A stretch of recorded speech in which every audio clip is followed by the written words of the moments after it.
रुपये दर, उसाला प्रतिटन 4000 रुपये दर, साखरेची आधारभूत किंमत 42 रुपये, साखरेची आधारभूत किंमत 42 रुपये, वजन काटे ऑनलाईन पद्धतीने, वजन काटे ऑनलाईन पद्धतीने, वजन काटे ऑनलाईन पद्धतीने, गाईच्या दुधाला लिटरला 40 रुपये दर, गाईच्या दुधाला लिटरला 40 रुपये दर, 10 HP पर्यंतची शेतपंप वीज बिलं माफ करण्यात आलीच पाहिजे. 10 HP पर्यंत शेतपंप वीज बिल माफ करण्यात आले पाहिजे. 10 HP पर्यंत शेतपंप वीज बिल माफ करण्यात आले पाहिजे. धन्यवाद. मुळामध्ये शेतकरी संघटनेचा आपण सगळ्यांनी विचार केला तर शेतकरी संघटना ही गोष्ट खऱ्या अर्थानं स्वर्गीय शरद जोशी साहेबांनी या महाराष्ट्रामध्ये खऱ्या अर्थानं शेतकरी संघटनेचे बीज रोवली. ज्या माणसानं महाराष्ट्रातल्या वेगवेगळ्या प्रांतातल्या, मग उत्तर महाराष्ट्र असेल, विदर्भ असेल, मराठवाडा असेल, खानदेश असेल किंवा कोकण असेल, इथल्या सर्वसामान्य शेतकऱ्याच्या तरण्या बाण पोराला खऱ्या अर्थानं प्रस्थापितांच्या विरोधात लढण्यासाठी ज्या शरद जोशींनी खऱ्या अर्थानं ताकद दिली आणि शरद जोशीच्या विचाराने प्रेरित होऊन त्या ठिकाणी हजारो कार्यकर्ते शेतकरी संघटनेच्या मुशीमध्ये तयार झाले. त्यापासून त्यावेळी आपण बघतोय की शेतकरी संघटनेमध्ये काम करत असताना प्रत्येक माणसाचे तो त्या ठिकाणी का काम करतो, त्याचं संघटनेत काम करत असताना संघटनेपासून एक ब्रीद वाक्य आहे की आम्हाला घामाचं दाम पाहिजे, भीक नको घेऊ घामाचे दाम.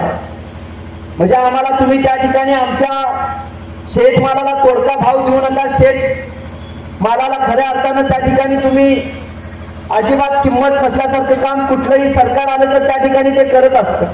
चांगला लढा तयार करण्याचं काम शरद जोशी साहेबांनी केलं आणि त्याच मुशींना मग आदरणीय सदाभाऊ असतील, आदरणीय राजू शेट्टी साहेब असतील, आदरणीय लक्ष्मण ओढणे असतील, आदरणीय पाशा पटेल असतील, आदरणीय शोभाताई वाघमारे असतील, असे कित्येक त्या ठिकाणी माझे आमदार आदरणीय वामनराव चटप असतील, ही माणसं या संघटनेच्या मुशीमध्ये खऱ्या अर्थानं तयार झाली.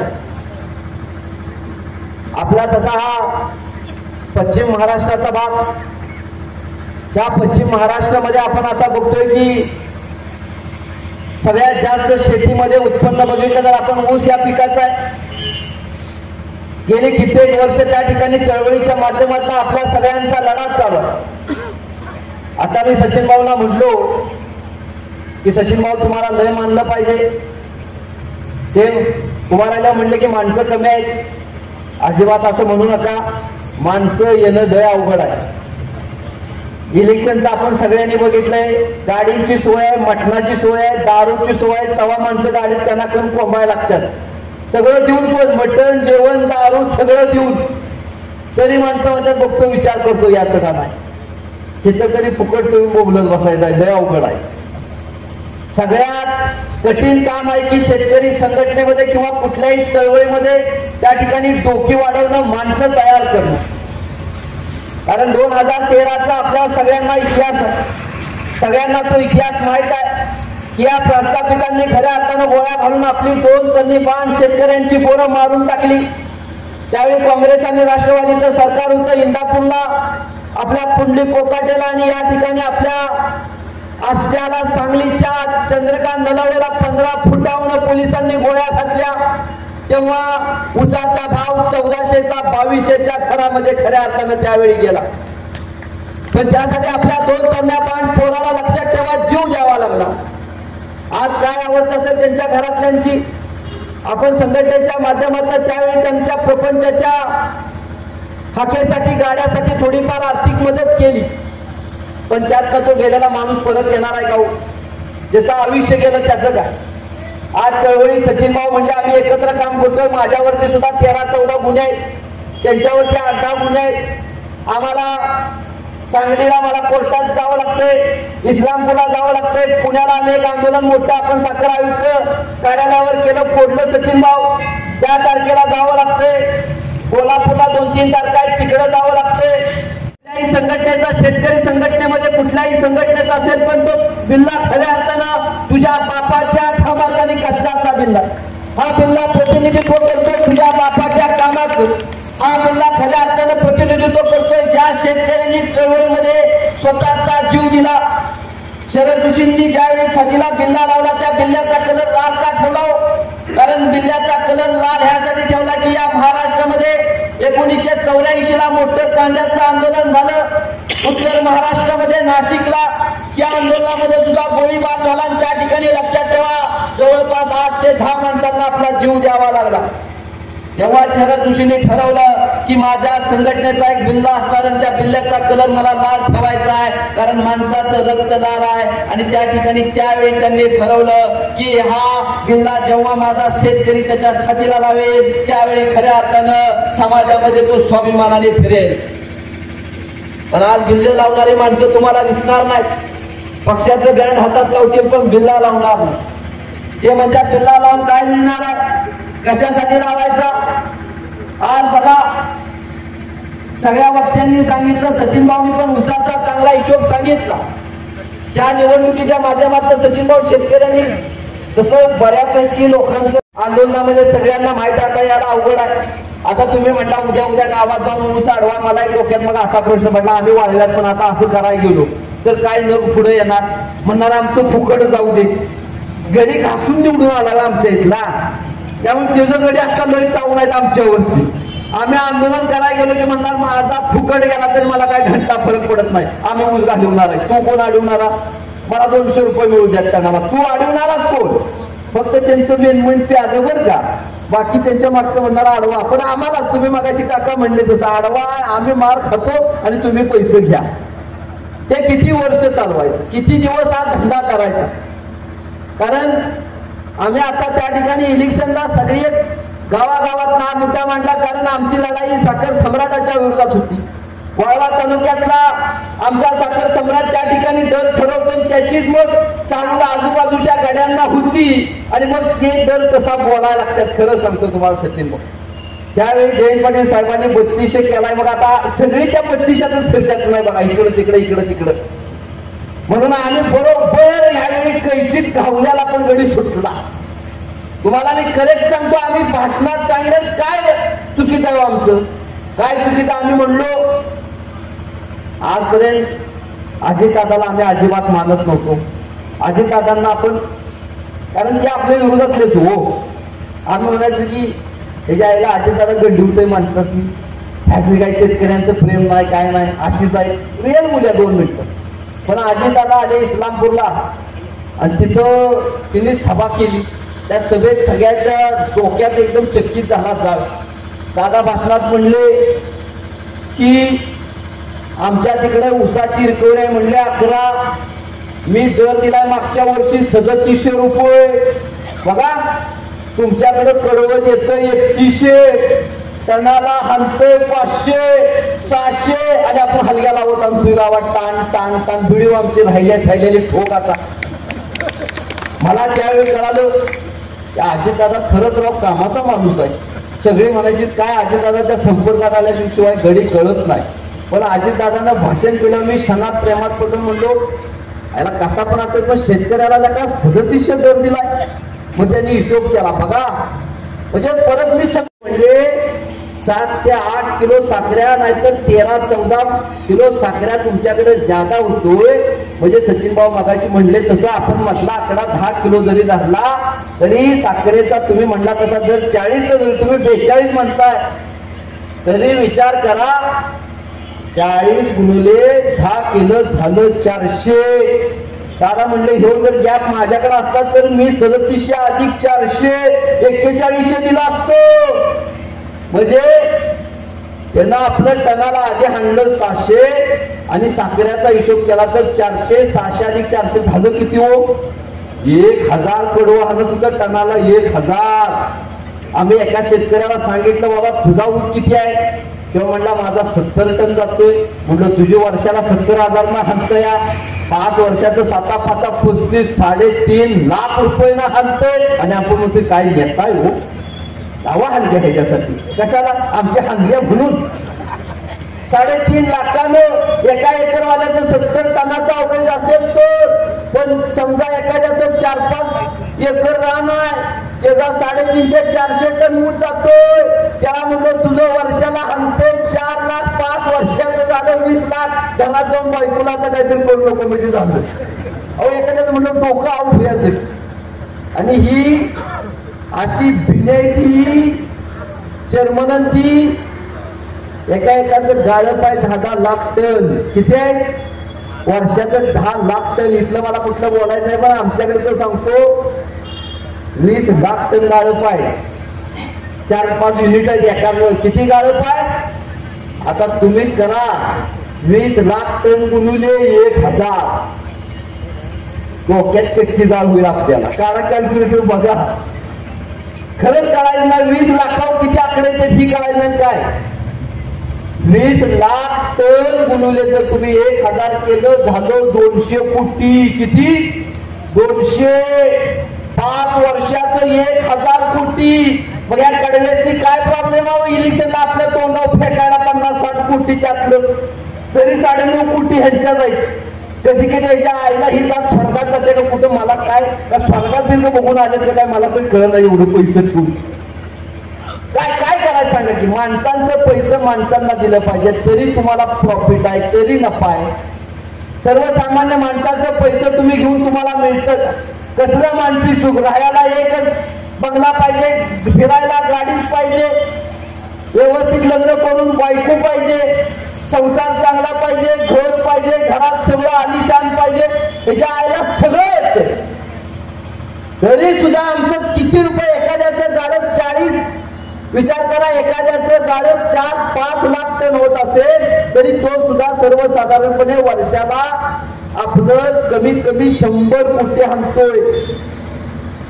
त्याचा विचार आपण सगळ्यांनी केला पाहिजे. पण सचिन भाऊ म्हणले तसं आता अवस्था अशी आहे की शिवाजी खऱ्या अर्थानं पोटाला जन्माला यावा पण आमच्या लोक दुसऱ्याच्या आबानं काय करत घेत आबा म्हणत घेत आबानं जेलमध्ये जायचं आबाच्या घरात भांडण लागली तरी चालते आबा तुम्ही शहीद व्हायचं दुसरी शहीद होणार नाहीत अशी अवस्था आहे.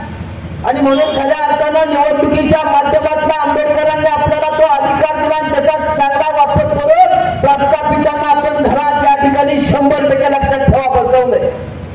पण दुसऱ्या बाजूला ही लढाई लढत असताना आपल्या सगळ्यांना एक चांगला खऱ्या अर्थानं एकत्रित येऊन सगळ्यांनी आपण व्यवस्थित बसून ह्या गोष्टीचा विचार केला पाहिजे की भविष्याच्या काळामध्ये संघटना कशी पुढे न्यायची संघटनेच्या माध्यमातून त्या ठिकाणी आपण कसं एकत्रित व्हायचं.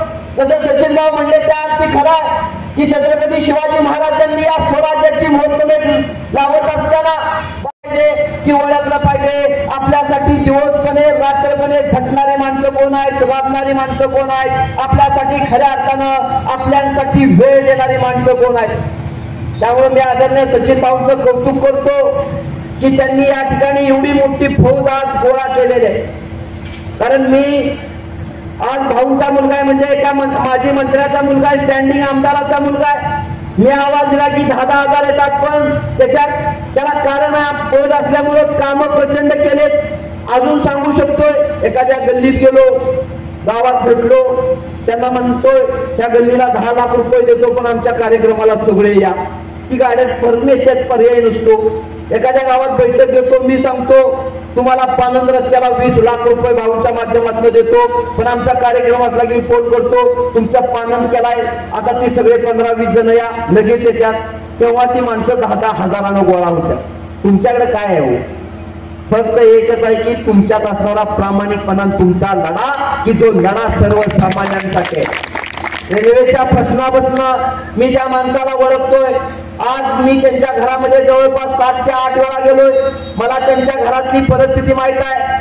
खऱ्या अर्थानं त्यांच्या मिसेसचं माहेर आमच्याकडेच आहे त्यामुळे सगळंच माहित आहे. पण हा माणूस थांबलेला नाही, हा माणूस लढतोय तुमच्यासाठी, हा माणूस झटतोय तुमच्यासाठी. म्हणून या माणसासाठी तुम्ही अहोरात्र तुमचा वेळ दिला पाहिजे. जेव्हा हा माणूस खऱ्या अर्थानं संकटात असेल तेव्हा 100% त्याला तुम्ही सगळ्यांनी साथ दिली पाहिजे भावांनो. त्याशिवाय अशी नेतृत्व तयार होणार नाही, त्याशिवाय संघटनेच्या मुशीमध्ये असे कार्यकर्ते तयार होणार नाहीत. ते कार्यकर्ते तयार करायचे असतील तर शेतकऱ्याच्या कन्याबाण पोरांना खऱ्या अर्थानं आपल्यासाठी झटणाऱ्या माणसांना जवळ केलं पाहिजे. बाकीच्या ठिकाणी तुमचा पक्ष असेल, तुमचे विचार असतील ते वेगळे ठेवा, पण काम करत असताना आज आपण भारतीय जनता पार्टीवर आहोत. भारतीय जनता पार्टीवर आपण असताना काय मुद्दे त्या ठिकाणी भाऊंच्या माध्यमातून आपण त्या ठिकाणी भाऊ मंत्री असताना करून घेतले. साखरेची आधारभूत किंमत खऱ्या अर्थानं सदाभाऊंनी ठरवून घेतली की सदाभाऊंनीवर केंद्राला सांगितलं, अमित शहांना सांगितलं साखरेची आधारभूत किंमत ठरवा, तेव्हा माझ्या शेतकऱ्याला थोडा चांगला दर मिळेल. आणि भारताच्या इतिहासामध्ये पहिल्यांदा झालं की भाऊ मंत्री असताना साखरेची आधारभूत किंमत ठरली आणि त्या ठिकाणी ठरलं गेलं 33 रुपये किलोच्या साखर विकायची नाही. कारण हे कारखानदार कसे करायला लागले, सोयाबीन सारखं, सोयाबीन आपल्या रानात आहे तोवर दर 5,000 आहे, 5,000 आहे, पण सोयाबीन ज्या दिवशी काढतो आणि ते खळ्यावर येतं, खळ्याचं सोयाबीन घरात येतं, घरातलं सोयाबीन मार्केटला जातं, त्यावेळी त्याचा दर 5,000वरून 4,000 होतो. पण साखरेचं सुद्धा असं त्याच्या मागे होत होतं. बरोबर साखरेचं पीक आपल्याला माहित आहे की दसरा झाला की दसऱ्यानंतर साखर कारखान्याला जातोय, साखर कारखान्याला गेला, ऊस कारखान्याला गेला की त्या ठिकाणी लक्षात ठेवा साखर तयार होणार आहे. आणि त्यावेळी काय व्हायचं, ऊस बरोबर कारखान्याला गेलेल्या वेळेला साखरेचे बाजारातले दर हे कारखानदार पाडायचे आणि त्या ठिकाणी लक्षात ठेवा साखरेची आधारभूत किंमत किलोला 33 रुपये केली. एफआरपी सचिन भाऊ म्हणजे तशी एफआरपी मिळते याचा अर्थ सगळं काय होत नाही. कारण हे कारखानदार माहित आहे एक आपली साधी खेप असेल तर एका खेपेला 2-2, 3-3 टन आणतात. भाऊच्या माध्यमातून मला सांगायचं आहे, भाऊ आमदार आहेत, आम्ही आता या ठिकाणी खऱ्या अर्थानं येणाऱ्या भविष्याच्या आपल्या त्या सरकारमध्ये पुढच्या काळामध्ये सांगणार आहे की तुम्ही काही पण करा पण सार्वजनिक त्या ठिकाणी वजन काट्याला मान्यता द्या. जो कारखाना सहकार तत्वावर चालतोय त्या कारखान्यानं त्या ठिकाणी सार्वजनिक ठिकाणी एखाद्या ट्रॅक्टरनं जर वजन घेतलं तर ते वजन घेतलेला ऊस कारखानदारांना बंधनकारक हात घेतला पाहिजे. अशी लढाई आपल्याला भविष्याच्या काळात लढावी लागेल. अहो जर खेपेमागं सुद्धा 2-2, 3-3 टन वाचलं तर 6,000, 7,000, 7,000 रुपये कुणाला विचारणार. ही गोष्ट सोप्या आणि साध्या घडू शकते. कारण वजनामध्ये ती माणसं आपल्याला त्या ठिकाणी लय मोठा ताण लावत. आणि म्हणून भाऊंना आमदार झाल्यावरती आम्ही सांगितले की येणाऱ्या काळामध्ये फडणवीस साहेब आपले मुख्यमंत्री झाल्यात त्यांना तुम्ही पटवून द्या की सार्वजनिक ठिकाणी वजन काटे उभे राहिले पाहिजेत की जेणेकरून तिथलं वजन बंधनकारक झालं पाहिजे. हा मुद्दा त्या ठिकाणी ठरावामध्ये सचिन भाऊ तुम्ही मांडलाय आणि तो रास्ता आहे. नाहीतर आम्ही या ठिकाणी रेल्वे फार्मासला एक वजन काटा तयार केला, एका माणसानं दिला, रघुनाथ दादांनी तिथं उभा केला, शेतकरी संघटनेनं नारळ फोडले, पण कारखानदारांनी सांगितलं ह्या वजन काट्याला जो ट्रॅक्टर वजन घेईल त्याचा ट्रॅक्टर आम्ही कारखान्यात येऊन देणार नाही. आणि तसंच घडलं, ज्या माणसाला वजन काटा घातलेला तो माणूस 1,00,000चा वजन काटा काढून त्या ठिकाणी कर्नाटकला निघून गेला. म्हणजे का हो, म्हणजे याचा अर्थ 100% कुठंतरी गोळमेळ आहे की नाही. निधड्या छातीनं सांगणार सर तू कुठं पण वजन काटा करून मी आत घेतो काय हे सांगत नाहीत. कारण त्यांना माहित आहे वजन काट्यात सुद्धा पैसे हाणायचे शेतकऱ्यांचे. फॅट दुधाला त्या ठिकाणी SNF 4-5 असणाऱ्या दुधाला चांगला दर होता. मागच्या काळामध्ये 35 झाला, आज पुन्हा दुधाचा दर गाईच्या 3-5 फॅटला पुन्हा त्या ठिकाणी कोसळला 35 वरून आज 30 रुपये आला. आपण त्या ठिकाणी मोठं आंदोलन पुण्याला केलं. मागच्या 6 महिन्यामध्ये त्या ठिकाणी आदरणीय विखे पाटील दुग्ध विकास मंत्री होते आणि आपण त्यांना सांगितलं म्हणून त्यांनी दुधाला 5 रुपये अनुदान दिलं. 5 आता इलेक्शनच्या काळात 7 रुपये केलं. पण हे किती दिवस, जसे आधारभूत किंमत या ठिकाणी साखरेची ठरली तशी आमची मागणी आहे की गाईच्या दुधाला लिटरला 35 रुपये त्या ठिकाणी तुम्ही आधारभूत किंमत करा. 35 रुपयाच्या आत अजिबात लिटरचं दूध घेणार नाही. 3-5 फॅटचं हे करायचं कुठे? हे करायचं खऱ्या अर्थानं आपली माणसं तिथं गेल्यात. सदाभाऊ असतील, पडळकर असतील, यांनी हे मुद्दा आता त्या ठिकाणी विधान परिषदेमध्ये, विधान भवनामध्ये शेतकऱ्यांच्या बाजूने मित्रांनो मांडले पाहिजेत. म्हणून खऱ्या अर्थानं ही लढाई संघर्षाची आहे, पण शेतकऱ्याच्या पाठीला संघर्ष पुजलेला आहे. आणि म्हणून आदरणीय सचिन भाऊ जसे बोलले तसं खऱ्या अर्थानं तुम्हाला या आंदोलनाच्या माध्यमातून त्या ठिकाणी आंदोलन करत असताना अजून या ठिकाणी इथल्या कारखान्याने ऊस दर जाहीर केलेले नाहीत. त्यामुळे तुम्ही खऱ्या अर्थानं आंदोलन करू शकता. ते म्हणले त्या तसेच गावागावामध्ये आपल्याला त्या ठिकाणी लक्षात ठेवा, जी आता ऊसतोड चालू असेल ती ऊसतोड थांबवावी लागेल.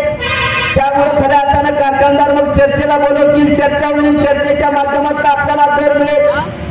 आधी असं व्हायचं की इथलं उदाहरण पंढरपुरात जाऊन सांगायला लागायचं की सांगली कोल्हापूरचे शेतकरी टनाला एवढं देतात आणि तुमचं काय.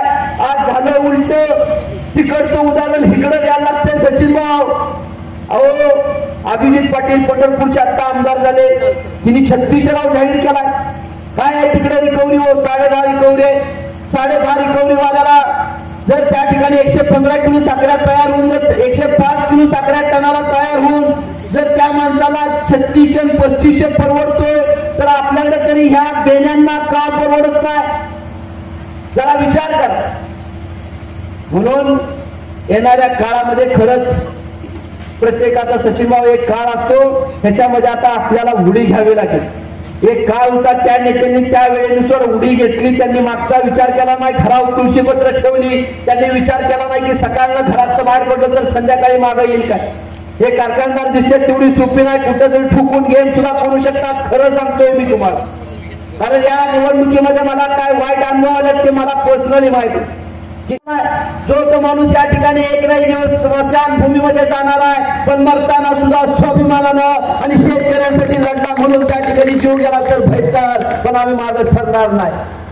आणि म्हणून या महाराष्ट्रामध्ये एक चांगली युवा पिढी खऱ्या अर्थानं शेतकरी संघटनेच्या माध्यमातून, शेतकरी चळवळीच्या माध्यमातून येणाऱ्या काळामध्ये आपल्याला तयार करायची आणि नक्कीच एक चांगली फौज आदरणीय सचिन भाऊ सारखे खऱ्या अर्थानं मला एक चांगले सवंगडी आणि चांगले मित्र आणि ज्यांचा आदर्श आम्ही सुद्धा डोळ्यासमोर ठेवून भविष्याच्या काळामध्ये काम करू अशी माणसं या ठिकाणी आज जमा झाले.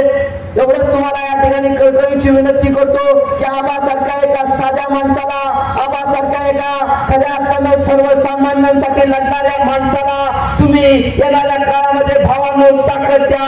निश्चितपणे सचिन नलवडे 100% तुमचं चांगलं केल्याशिवाय राहणार नाही, एवढंच आव्हान करतो आणि या ठिकाणी मनोगत थांबवतो. जय हिंद, जय महाराष्ट्र. मी पण थोडा कमी पडलो सागर भाऊ. मागच्या वेळी 4 गाड्या लावल्या फिरायला, गावोगावी बॅनर केले, पॉम्पलेट वाटले, कमीत कमी 10-15 ठिकाणी बैठका झाल्या. यावेळी त्यातलं काहीच झालं नाही, कारण तो सगळा भुर्दुंड माझ्यावरतीच पडला. माझ्या घरचे म्हणले जरा दमानं घे, हळूहळू घे, जेवढी येतील तेवढ्यासाठी कर. म्हणून म्हणजे मला सांगायला यासाठी ही गर्दी जरी कमी असली तरी ही निष्ठावंतांची गर्दी आहे आणि जातीवंत शेतकऱ्यांची गर्दी आहे. शिवाजी महाराजांनी ज्यावेळेस स्वराज्याचं स्वप्न पाहिलं, या राज्याला, या देशाला त्यांच्या सोबतीला घेऊन त्यांनी हे स्वराज्य, हिंदवी स्वराज्य स्थापन केलं. अशा या महाराजांच्या पावलावरती पाऊल ठेवून आपण आपली चळवळ जोमाने वाढवू. खरं तर प्रत्येकाला वाटतंय, प्रत्येक जण व्हॉट्सअपवरती चर्चा करतोय, चौकात बसलं की म्हणतोय अरे ह्या वर्षीचा ऊस काय परवडेना, या वर्षीचा दर काय परवडेना. प्रत्येकाला माहित आहे की या वर्षी जो दर जाहीर होणार आहे किंवा दर किती असावा, आपली सगळ्यांची इच्छा आहे की 4000 दर मिळाला पाहिजे. परंतु घरात बसून कोणाला दर मिळणार नाही, त्यासाठी रस्त्यावर उतरायला लागेल. रस्त्यावर उतरण्याची आपली सगळ्यांची तयारी पाहिजे. गेले 8 ते 10 वर्ष झालं आपण ऊसाचा दर 3000च्या आसपास होते, बरोबर का? तुम्हाला आठवतंय का एकदा 3200च्या आसपास दर मिळाला होता. बिस्लरीची बाटली 7 रुपयाला होती, ती आज 20 रुपयाला झाली.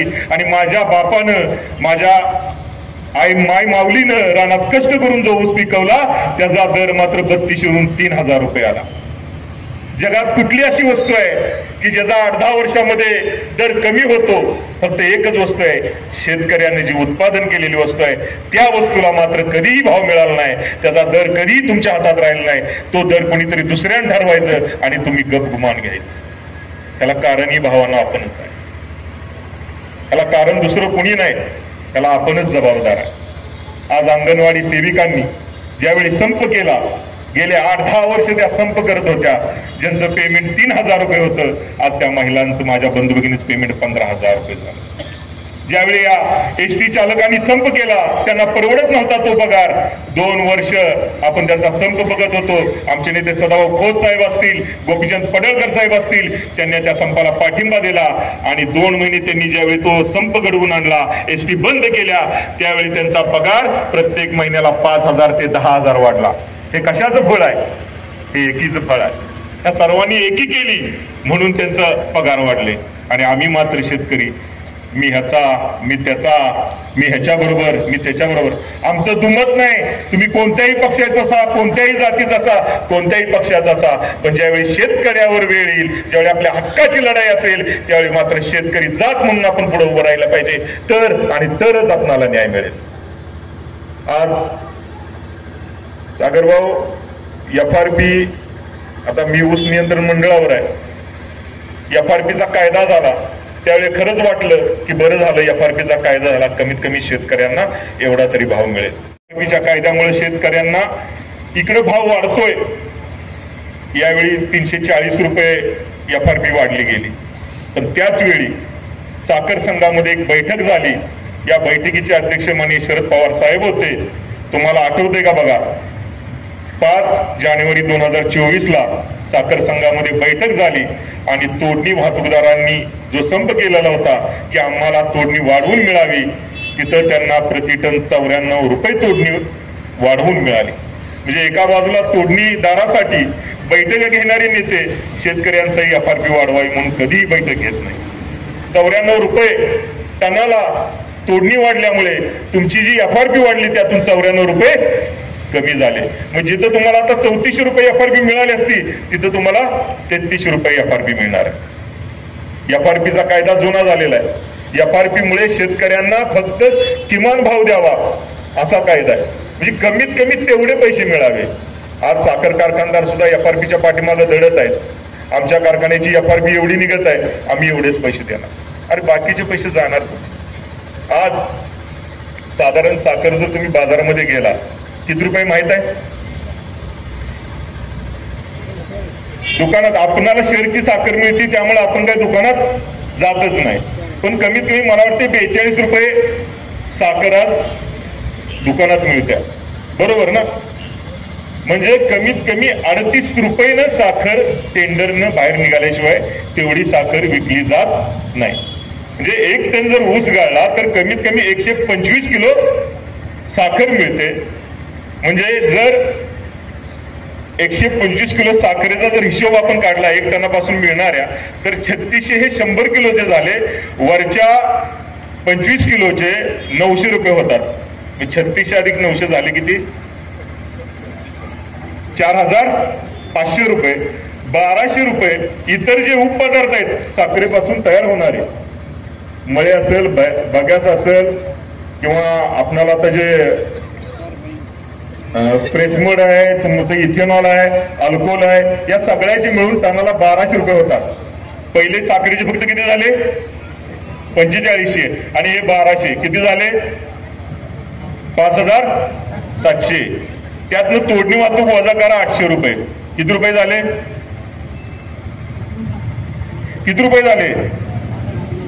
हा किती दर त्याला परवडेल? 3500. ही म्हणजे हे मांडलं पाहिजे कोणीतरी, या संदर्भात कोणीतरी बोललं पाहिजे. आणि हे फक्त आम्ही म्हणतोय म्हणून नाही, आपल्या शेजारी जे रिकव्हरी 11.5 आहे, विठ्ठल सहकारी साखर कारखाना, त्यांनी 3500 रुपये दर जाहीर केला. माळेगावचा जो कारखाना आहे, माळेगाव असेल, सोमेश्वर असेल, त्यांनी मागच्या वेळी 3771 रुपये दर दिला आणि माळेगावने 3636 रुपये दर दिला. मग बाकीच्या कारखान्यांना जर एवढं जर द्यायला जमत असतील तर आपल्या इथल्या कारखान्यांना का जमत नाहीत ही विचारण्याची धमक आपल्यात आली पाहिजे. हे कारखाने जर चांगला देतात म्हणजे त्यांचं प्रशासन चांगलं आहे, बरोबर ना. तुम्ही कोण आहे? सभासद आहे. सभासद म्हणजे कोण असतं? कुठं असतो? भाषणात फक्त. प्रत्यक्षात असतो का? मग आता मालकानं ठरवलं पाहिजे, जो कारखाना चांगला दर देतो त्याला आपला आम्ही कारखाना 2 वर्ष चालवाई देतो, बघू दे तरी आम्हाला कसं काय होतंय. आज एवढे चांगले दर जर दुसरे कारखाने देतात तर या कारखान्यात सुद्धा दर देता येतो. फक्त तुमची आमची एकी झाली पाहिजे. आज आपल्याला या ऊस परिषदेच्या निमित्तानं मला फक्त तुम्हाला एवढंच सांगायचं आहे, 2010-11 साली 2229 रुपये दर होता. 11-12 साली 2727 दर झाला. 12-13ला 2600 रुपये दर होता, 2650. 13-14ला झाला 2200. 14-15ला झाला 2300. 15-16ला झाला 2395 आणि 16-17ला झाला 3260. किती झाला? किती साली झाला? 16. त्यावेळी शेतकऱ्यांना ऊस दराचं मोठं आंदोलन झालं होतं. त्यामुळे तुम्हाला किती दर मिळाला? 3260. आणि त्यावेळी सगळा शेतकरी संघटनेच्या पाठीशी ठाम होता. त्याच्यानंतर बघा 17-18ला परत 3200 वरून 3000, परत 18-19ला 2800, 19-20ला 2800, 20-21ला परत 2900, 21-22ला परत 2800 आसपास, 22-23ला परत 3000, 23-24ला परत 3100. मग 16-17ला 3200 आणि 23-24ला 3100. हे कुठलं गणित आलं 8 वर्षात? वर जायचं राहिला, तुम्ही खाली आला. गाव तुमच्या मुलाला नाही वाटत का डॉक्टर व्हावं? तुमच्या मुलाला नाही वाटत इंजिनियर व्हावं? वाटतं, पण पैसा नसतो त्यामुळे आपण शांत बसतो. बरं असेल तर एक तर माणूस असा आहे ज्याला मुलाला इंजिनियर करायचंय, डॉक्टर करायचंय, मग बिनकर्ज काढता त्याला डॉक्टर करावं. ठेव कोणाची 10 लाखाची बँकेत आहे, असा एक तरी शेतकरी आहे का इथं?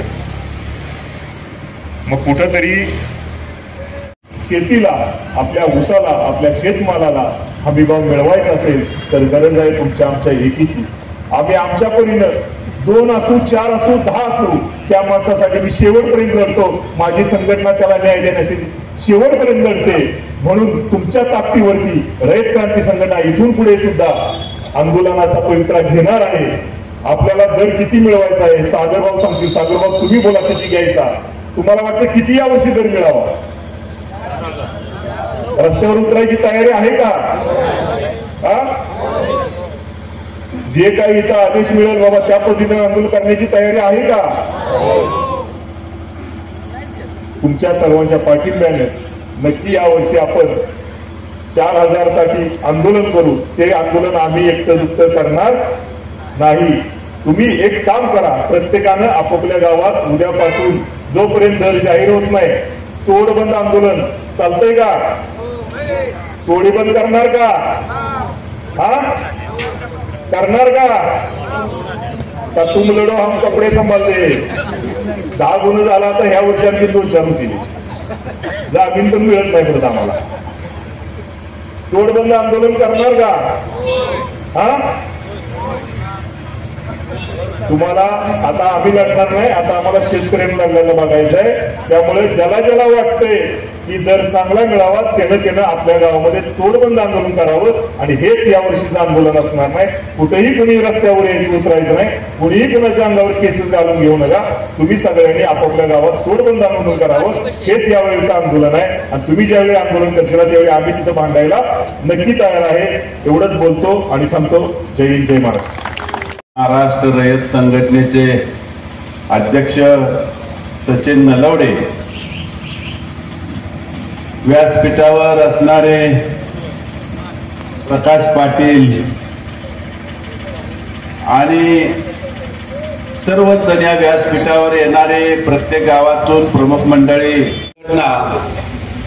ऊसाचा दर, सोयाबीनचा दर, दुधाचा दर अशा अनेक वस्तूंचा दर ठरवण्यासाठी संघर्ष करत असते. आपण आज या ठिकाणी ऊसाचा दर ठरवण्यासाठी रयत संघटनेच्या माध्यमातून एकत्र आलेलो आहोत. आपणाला आवर्जून सांगावं असं वाटेल की या ऊसाचा दर कसा ठरला जातो हे आतापर्यंत म्हणजे आता बरेच दिवस झालं की सुरुवात झालेली आहे, परंतु आवर्जून सांगावं वाटतं की ऊसाचा दर कसा ठरतो हे आपल्याला कधी कोणी सांगितलंच नव्हतं. परंतु क्रांतीवीर नागनाथ अण्णा नायकवडी यांनी कसा दिला जातो हे कुणाला माहीतच झालं नसतं आणि या कारखानदारांनी आपल्या मनाप्रमाणे ऊसाचा दर ठरवला गेला असता. परंतु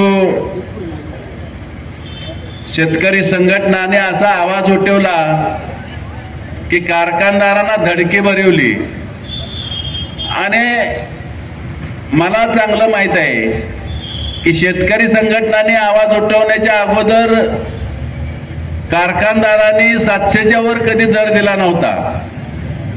पण ज्यावेळी शेतकरी संघटना कार्यरत झाल्या, आक्रमक झाल्या आणि त्या शेतकरी संघटनांनी फार मोठी आंदोलन केली, आपल्या जवळच ज्यावेळी ही रयत संघटना आणि स्वाभिमानी शेतकरी संघटना एकत्र होते, त्यावेळी पाचवाडावर झालेलं आंदोलन महाराष्ट्राला धडके भरवणारं होतं. ते प्रत्यक्ष आम्ही त्या आंदोलनाला गेलो होतो आणि प्रत्यक्ष पाहिलंय. इतका जोश होता त्या आंदोलनात की ज्यावेळी पाचवडच्या मंदिरापासून रस्त्यावर चलूया यांना अडवूया म्हणायचं, त्यावेळी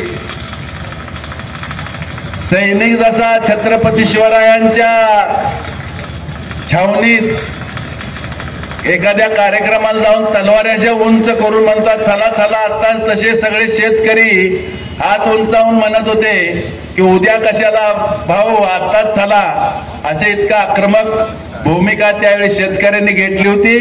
करायची असते त्यावेळेस आपण मागे थांबतो आणि लोकांना पुढे जा अशी विनंती करतो. पण खऱ्या अर्थानं जर ऊसाला दर घ्यायचा असेल तर तेही पैसे ज्या या कानाकोपऱ्यातून ऐकतात त्यांनाही तेवढेच मिळणार आहेत, जेवढे इथे पुढे बसलेले जे शेतकरी आहेत त्यांनाही मिळणार आहे.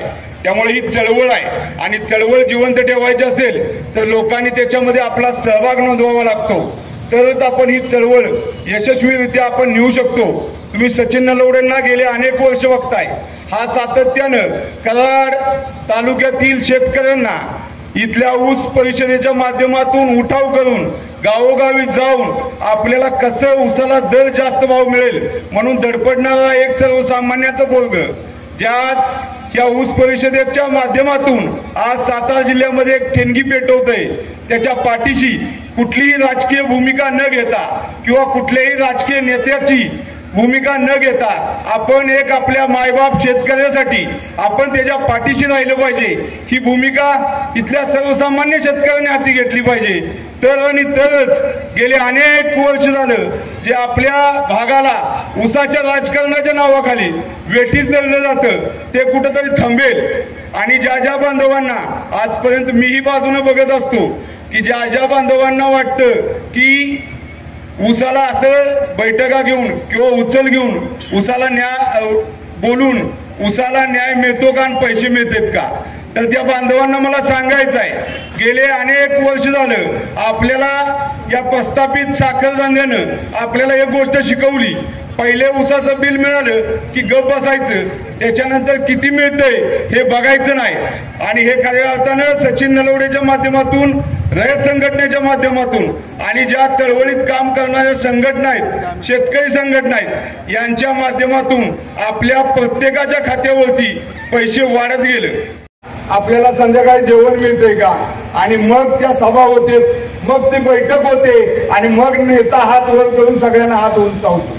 ही परिस्थिती बदलायची असेल तर आपल्या सगळ्यांना येणाऱ्या काळात आपल्या हक्कासाठी आज अनेक कारखाने आजूबाजूला झाले, सगळ्यांनी तोच दर दिला पाहिजे जो शेतकऱ्यांना मान्य असेल, जो आपल्या कार्यकर्त्याला उद्या सक्षमपणे जगू शकेल तो दर दिला पाहिजे.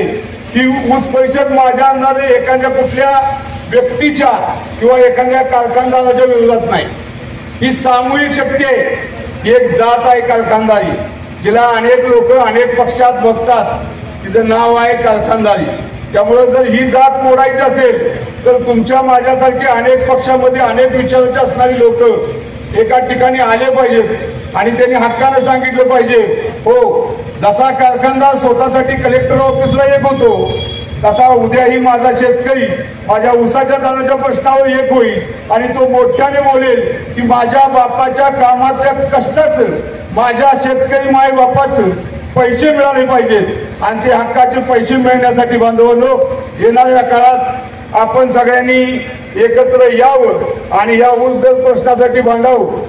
निश्चित बोलण्यासारखं खूप असतं, लहानात लहान होत चाललेला आहे, त्यामुळे हे आता गणित कुठं थांबलं पाहिजे आणि आपण आपल्या सर्वांनी ही पक्ष सगळं गटतट विसरून आपल्या हक्कासाठी, आपल्या ऊसाला हंगाम मिळण्यासाठी आपण सर्वांनी आता रस्त्यावर उतरलं पाहिजे आणि येणाऱ्या काळात यावेळी आपण आपल्या योग्य तो हंगाम यावेळी ऊसाचा आपण घेतल्याशिवाय राहायचं नाही, एवढंच मी या ठिकाणी सांगतो। आणि सचिन दादा बोलतीलच, तात्या बोलतीलच, ते जे काही या ठिकाणी ऐलान करतील त्याला आमचा पाठिंबा असेल। दादा आमची पूर्णपणे तयारी आहे जर आता रस्त्यावर उतरायची, त्यामुळे यावेळी आपल्याला योग्य तो यावेळी आपला हंगाम घेतल्याशिवाय आपण थांबायचं नाही, एवढंच मी या ठिकाणी सांगतो। ही कारखानदारांच्याकडनं दर जाहीर होत नाही तर ह्याच्यावर अशी एखादी सिस्टीम आहे का की बाबा राज्य शासनाकडनं केंद्र शासनाकडनं दराबद्दल बोलायला लावून किंवा हे बाबा बसतेच म्हणायला, कारण आता आपलं सरकार आहे ह्याच्यात मी बऱ्याच वेळा पेपरला वाचले की आम्ही बोलतो तेच करतो, तर आता त्यासनी जरा बोलतं करा म्हणजे आमच्या उपयोगाचं होईल, कारण आम्ही तुमचं काम केलंय हा, तर त्यामुळे जरा त्यासनी बोलतं करा। आता पश्चिम महाराष्ट्रात जरा नाव आहे की पडळकर, ही खोत साहेब, बाबा वर वजन आहे तर ह्यांचा बी जरा वापर करा। शिवाय सरकारमध्ये आता एकदा बोललो की करतो म्हणणारे अजित पवार आहेत, एकनाथ शिंदे साहेब आहेत, त्यांनी जरा ह्याच्यात लक्ष घालून केलं पाहिजे।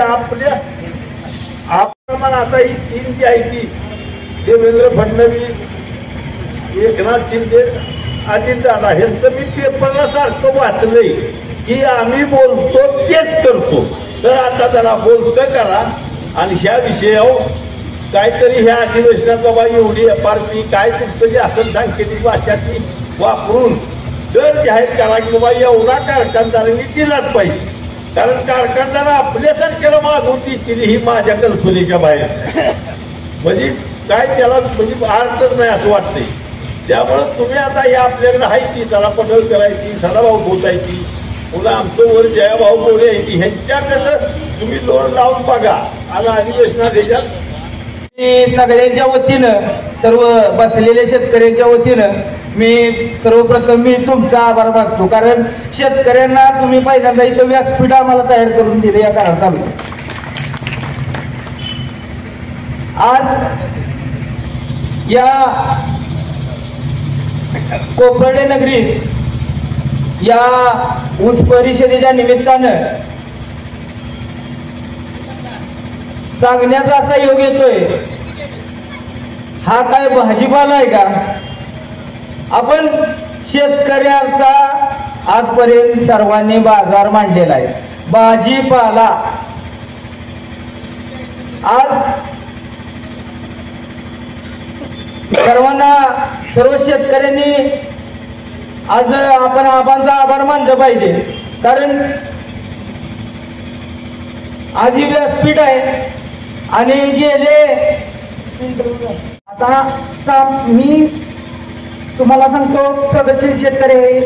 3 वर्षापूर्वी जयवंत शुगरला एका एकरात माझा 94 टन ऊस माझा गेलेला होता। त्याच्यानंतर सोनेरा कारखान्याला गेल्या वर्षी 39 क्विंटल 86 टन ऊस गेलेला आहे आणि आता सुद्धा माझं फोरवर 38 टन गेलेलं आहे एका एकरात। चांगल्या प्रकारे मी शेती करतो।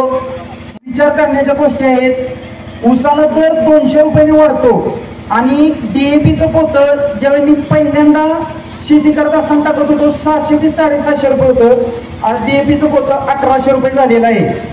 टनाला भाव देतात दिली, आता कुणीतरी हळूच फुसकी सोडली 3200 रुपये। 3200 रुपये दर देऊन आपल्या सर्वसामान्य शेतकऱ्यांचं काय भागणार आहे?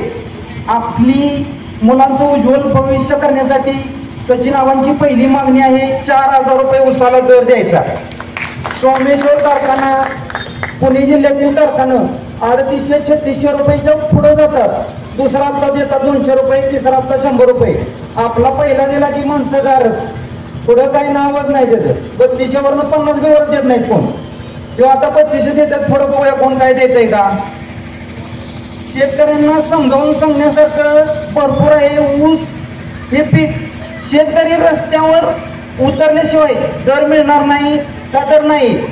गेल्या 2 महिन्यातील एक घटना फक्त सांगतो मी तुम्हाला. शेतकऱ्यांना प्रामाणिकपणे सांगतो, खऱ्या अर्थाने एकीची आत्ताची गरज आहे. आमच्या किसनवीर कारखान्याचा साखरभाव 54 कोटी रुपयाचं बिल टाकलेलं आम्ही काढून घेतले.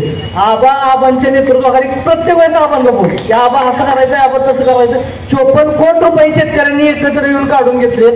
अशा पद्धतीने इथं आबांनी डोंगराई असेल किंवा ग्रीन पॉवर असेल या सगळ्या कारखान्यांचं बिल काढून घेतलेलं आहे. आपल्याला खऱ्या अर्थाने एकीची गरज आहे आणि ज्या पद्धतीने एकत्र आले त्याच पद्धतीने येत्या काळात आपल्याला आंदोलन देखील उभं करायचंय. तर आपल्या सर्वांना विनंती करतो की आंदोलनाला आणि ऊस परिषदेला आल्याबद्दल आपल्या सर्वांचं मी आभार मानतो.